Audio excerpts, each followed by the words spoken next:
Hello everybody, I'm Gwen Campbell-Mindes. Welcome to Gwen's Bookish Ramblings. So, today is the first book of one of the most formative series of my youth, Anne McCaffrey's Pern series. I have a small confession to make that while the cover art here is effectively the cover art of the editions that I grew up with, this is not, in fact, the book that is actually on my shelf. But this is the cover art by Michael Whelan, which graces, I assume, many of the covers of this series. This is actually not, the book on my shelf actually is not the one that I grew up reading, because the one that I grew up reading got old and shredded and lost 3 pages and a whole bunch of other stuff, so I wound up buying a new copy. But this is the cover art. This is the image of a dragon, a gold dragon flying that is sort of, to me, the cover for Dragonflight. I also intended to read this series, as long as we're sort of doing setup instead of actually talking about the book. I intend to do this series a little bit differently this time, in that I'm going to just do these books in the order that they come to hand, the order that I feel like reading them. I think this is a series that is better served by reading in order of publication, but, you know, you can approach series like this that cover literally centuries of time in whatever way you feel like, really. This is a series a little bit like Mercedes Lackey's Valdemar series, in that you have sort of the initial books that are kind of, you could call them the books set in our metaphorical present, and then a bunch of books that sort of cover scattershot points in time in the past. We have a bunch of important characters and things that come up over the course of this initial Dragon Riders of Pern trilogy, which, you know, they mention various names and various other things are implied and discussed that wind up being made into books.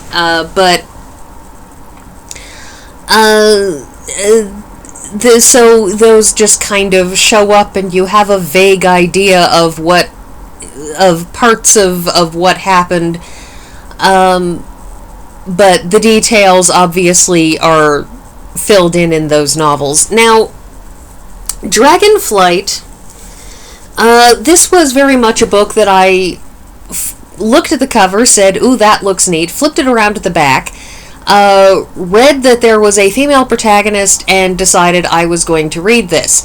It's a thing to keep in mind that when I was a kid, and this is sort of a thing that continues until today, I kind of just refused to read books that didn't have female protagonists. Like, if the lead character was a guy, I just didn't read it, unless it was a book in a series where the first book in the series that I had read had a female protagonist. In this case, I read Dragonflight, and Lessa is the heroine, and so I read the other books in the trilogy, which the lead character in Dragon Quest is really more Fëanor than anything else, more Fëanor and Fëlar than any other characters, and of course the White Dragon, the character is Jackson. But I looked at this, and I, saw that it was a girl, so I was going to read this one. And this book has always been central to me. my opinions of it change and shift over time, and, as I've gotten older, there are things in it that I like less than I did when I was a kid, but I still love this story of Lessa, who is tough as old boot leather, and she clings on by her fingernails for 10 years to get her revenge and to get the man who destroyed her family and her family home, to get her vengeance on him, and then gets basically tempted to go to the weir. The interesting thing about the initial chapters of this book, the initial stages of Lessa's journey, are something that can be incredibly frustrating for the reader, because we can all too easily sympathize with Lessa's constant shrieking fury that people keep on telling her to do stuff and putting her in situations and not explaining things. When Falar offers to bring her to the weir so she can be weirwoman, he doesn't explain how that's going to happen. He doesn't explain that there is a gold egg on the hatching sands and she is expected to impress, that is, caused to imprint upon herself, for those who have not read these books, the gold dragon. I suppose I should clarify for people who haven't read this series at all. The series is based on the idea that you have a long-lost colony of space colonists, that basically they colonized a planet, and then the so-called thread, which is an extremely aggressive space fungus that falls down in giant silver thread-like forms that basically land on the ground and just eat everything. Like I said, it's an extremely aggressive fungus. And it basically falls out from outer space and lands on the planet and eats everything, and the only stuff that deals with it is fire. And so this caused a massive cataclysm for the colonists, and in their bid to survive and bioengineer actual dragons to breathe fire on this stuff, because fire is one of the few things that actually stops it, in their bid to do this, they kind of lost track of where they had actually come from.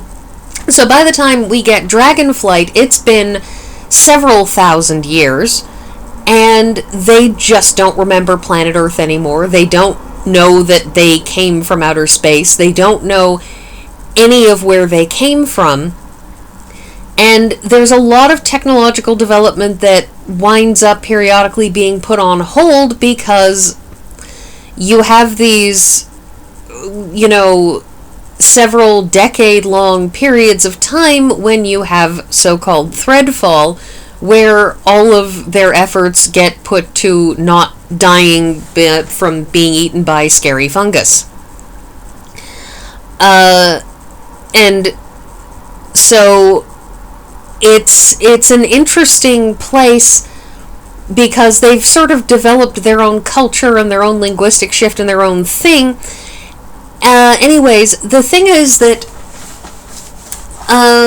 so they bioengineered these dragons based on a native species that they called at the time dragonettes, but at the time of these books, fire lizards, that were a native species that basically looked like dragons, except they were tiny, and came in several different colors, each color representing a place in a natural hierarchical system, with the golden female queens at the top, and the bronze males sort of second, browns third, and blues and greens being females as well, but they don't breed as well or easily as gold dragons do, but gold dragons are rarer. Anyways, and so dragon riders have formed a society that is incredibly inextricably intertwined with the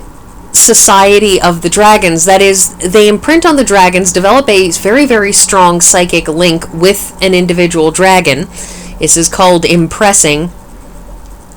And then that person sort of takes up the same role in the life of the dragon weir as that dragon, so that the human roles reflect the dragon ones, so that the weir women, the queen dragon, gold dragon riders, sort of have very much a leadership position.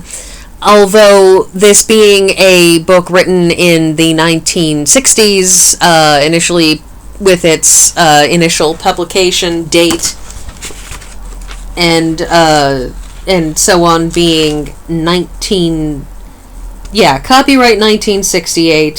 So this was initially published.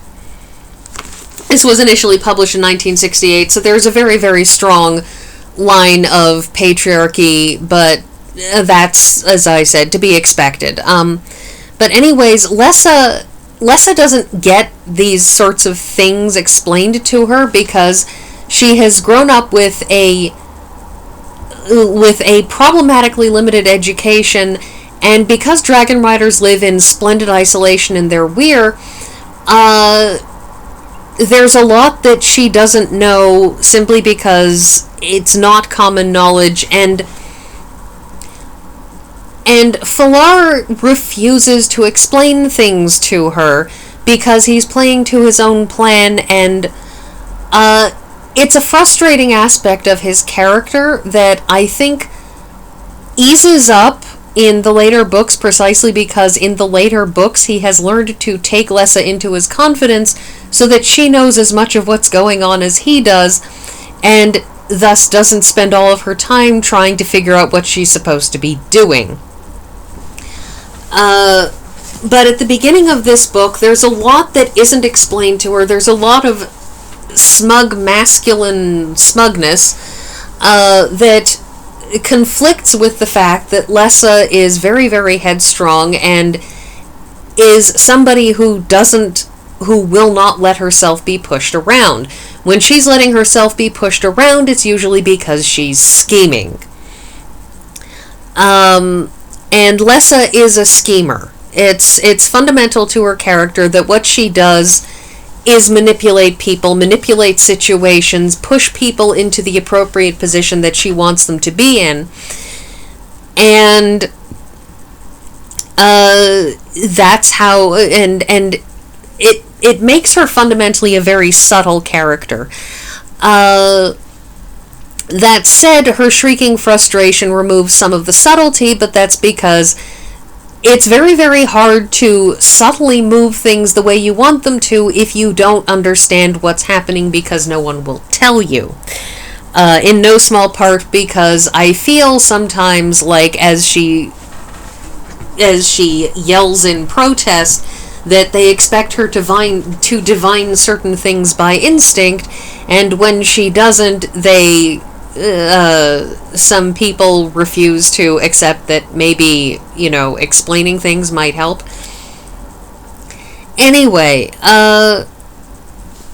so leadership of the weir is determined by which bronze dragon gets to mate with the queen, and our hero Falar, his dragon Nementh, winds up mating with Lessa's Ramoth, and so he gets to take over the weir. Remember what I said about their hierarchy reflecting the dragons.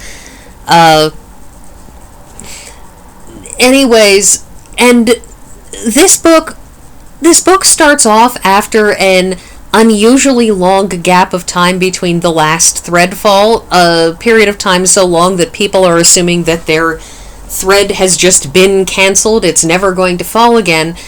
And so when it does fall again, things wind up in a tremendous crisis that Lessa resolves by, through all things, time travel.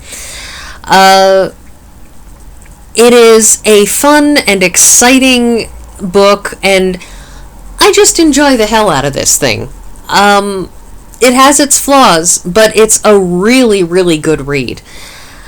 So I think I'm going to stop here, and that's everything, and I will see you all next week.